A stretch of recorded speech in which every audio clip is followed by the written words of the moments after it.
Today, we're going to pull back the curtain on a story about the American consumer that you might not be hearing. It's not the simple, rosy picture of resilience that's been making headlines. No, it's about a deep and growing split that's changing our economy from the inside out. If you follow the news, one word keeps popping up: resilience. The consumer is strong, spending is up, the economy's chugging along. But for millions of people, that headline feels like it's describing another planet. Their day-to-day reality just doesn't match up. So what is really going on? Let's dig in. So first things first, we need to take a closer look at this whole myth of the indestructible consumer. The media loves to paint this picture of a single, solid block of consumer strength. But when you look closer, the reality isn't a solid block at all. It's much more fragmented. That block is cracking, and it's revealing a really complex and divided landscape underneath. And this really gets to the core idea of what we're talking about today. See, we're not looking at one single consumer experience anymore. It's more like we're looking at two entirely different economies running in parallel at the same time. Okay, this is a really crucial distinction we have to make. Strength is the part you can see. It's the tip of the iceberg. It's the busy stores, the big sales numbers. But health, well, that's the huge hidden part of the iceberg below the surface. It's the mounting debt, the shrinking savings, the quiet financial squeeze that millions of households are feeling. They are not the same thing at all. And this right here, this slide just captures those two Americas perfectly. On one side, you have people with a financial cushion. Homeowners locked into low-rate mortgages, their assets are growing. But on the other side, you've got a huge and growing number of people who are just living on the edge. Renters dealing with high-interest loans, relying on credit cards just to get by. And, well, they're running out of room. Now, let's get into the data. Because this isn't just about feelings or anecdotes. This growing divide is showing up clear as day in the numbers. So first, let's just look at the headline number. By the end of last year, total household debt in the U.S. hit nearly $18.8 trillion. That is a staggering figure that covers everything from mortgages to car loans. And when you dig into that, you see these massive pools of debt in really key areas. Credit card debt, auto loan debt, student loan debt. They're all over $1 trillion each. This is what's been fueling that consumer spending engine we keep hearing about. But here's the key, and this is so important. High debt all by itself doesn't necessarily mean the system's going to collapse. What really matters is who is carrying all that debt and can they actually handle the burden.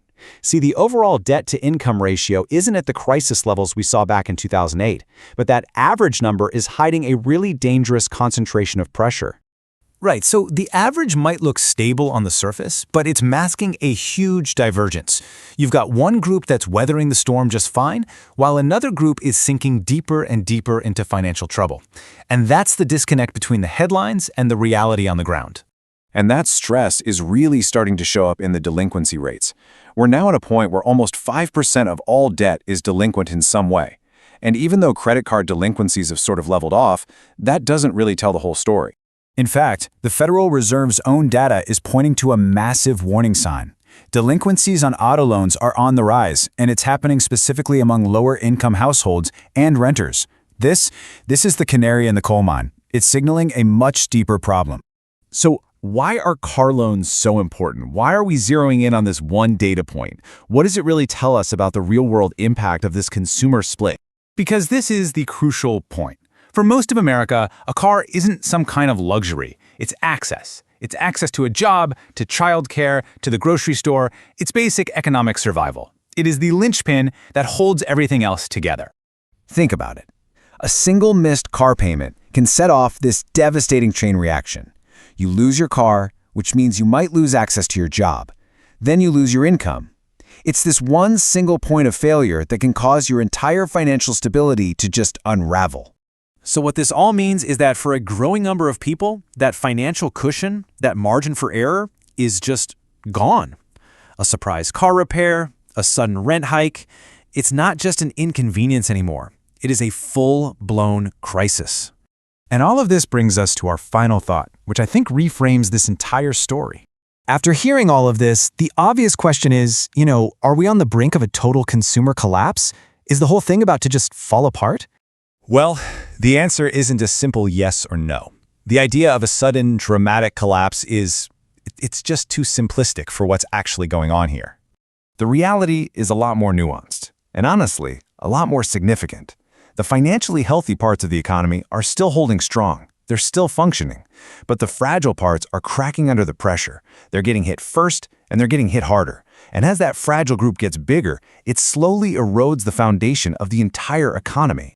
And that's the real takeaway here. The consumer isn't crashing in one big dramatic moment.